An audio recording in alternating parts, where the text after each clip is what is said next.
হরে কৃষ্ণ, রাধে রাধে। সবাই বলছে বা সবাই বলে কৃষ্ণ নাম নাও, ঠাকুরের নাম নাও, ঠাকুরের প্রতি পূজা একনিষ্ঠ থাকো, পূজা করো। কেউ বলে যে নিষ্কাম প্রেম তৈরি করো ঈশ্বরের সঙ্গে, আরও ঊর্ধ্ব মার্গে গেলে। তা এগুলো কি লোকের বলায় হওয়া কি সম্ভব? আমাকে কেউ যদি হাজারবারও বলে যে তুমি কৃষ্ণ নাম নাও, তুমি রাধা নাম নাও, তুমি হরি বল বলো, আর আমি যদি না বলি, এই আমি বলছি বা আমার মধ্যে ভক্তিভাব জাগছে বা আমি তাদের প্রতি একনিষ্ঠ হচ্ছি বা হচ্ছি না, বা হলেও কতটা একনিষ্ঠ হচ্ছি, এটা কি কারোর বলার ওপর নির্ভর করে? না। এটা কি আমার ওপর নির্ভর করে? না। তাহলে এটা নির্ভর করে জন্মচক্রের ওপর। মনুষ্য জন্ম বহুবার জন্মাতে হয়, যেমন কয়েক লক্ষ জন্মাবার পর মনুষ্য জন্ম হয়, তেমনি মনুষ্য জন্মও কয়েক লক্ষ বার জন্মাতে হয়। তার মধ্যে বিভিন্ন ভাব নিয়ে মানুষ জন্মায়। কখনো কখনো মানুষের মধ্যেই রাক্ষস ভাব, একদম প্রথম দিকের জন্মগুলোতে, প্রথম দিকের জন্মগুলোতে মানুষের নিজ জন্ম হয়। যেমন প্রথম যখন জন্ম শুরু হলো তখন পোকা মাকড় এককোষী জীব থেকে আস্তে আস্তে আমরা উন্নত হলাম। সেরকম প্রতিটি আত্মাই ওরমভাবে ঘোরে এবং মানুষ হয়। এবং মানুষের মধ্যেও বিভিন্ন জন্মে কখনো নিচগামী মানুষ এবং আস্তে আস্তে উন্নতগামী মানুষ হয়।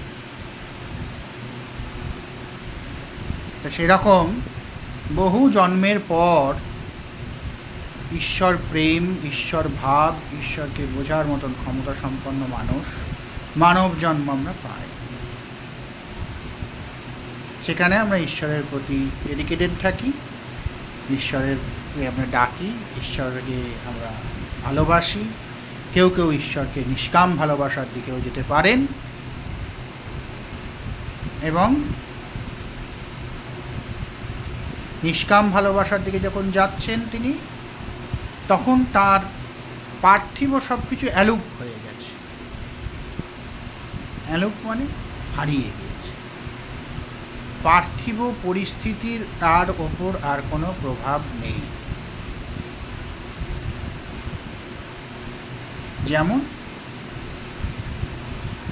বিবেকানন্দের পরীক্ষা হলো যে সবাই বলল দেখি তো এ কেমন সাধু হয়েছে, যথার্থ এ মোক্ষ পাওয়ার উপযুক্ত হয়েছে কিনা।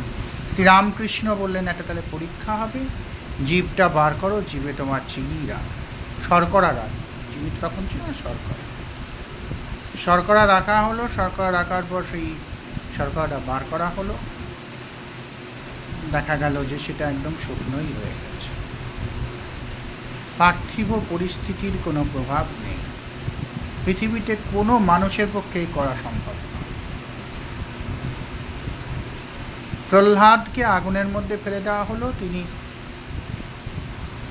হরির নাম নিলেন, কৃষ্ণ নাম নিলেন, তাকে আগুন স্পর্শ করতে পারল না। অদ্ভুত, কীভাবে সম্ভব? তার অন্তরটা সেভাবে তৈরি হয়েছে যে তার পারিপার্শ্বিক পরিস্থিতির কোনো প্রভাব তার অন্তরে গিয়ে পড়ছে না, তাই তার শরীর জ্বলছে না।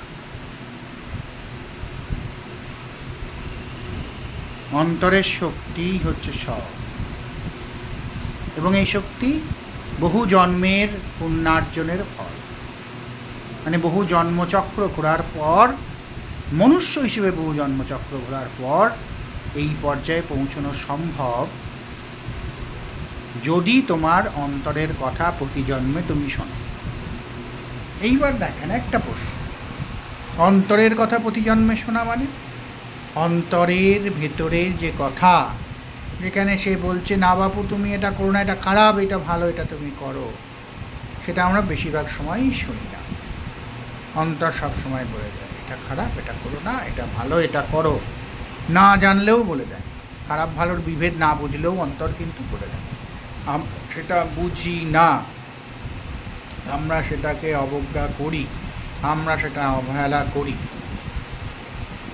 ঠিক সেরমভাবে প্রতি জন্মে যত তুমি এগিয়ে আসছো, উন্নত হচ্ছ, তত তোমাকে তোমার অন্তর বলে দিচ্ছে ঈশ্বর চিন্তা করো, ঈশ্বর ভাবনা করো, ঈশ্বরের কথা ভাবো। কিন্তু কেউ কেউ আমাদের মধ্যে দেখা যাচ্ছে বেশিরভাগই পার্থিব যেসব জিনিসপত্র তার প্রতি আকৃষ্টতা বাড়াচ্ছি। কখনো বিড়ালকে খাওয়াচ্ছি, কখনো কুকুরকে খাওয়াচ্ছি, কখনো নিজের ছেলেপিলের প্রতি ব্যস্ত হয়ে পড়ছি, সংসারের প্রতি ব্যস্ত হয়ে পড়ছি। তার ফলে কী হচ্ছে? বাহ্যিক বন্ধন বাড়ছে, চক্রটা বড় হচ্ছে, আরও বেশি দিন সময় লাগছে সেই পর্যায়ে পৌঁছে।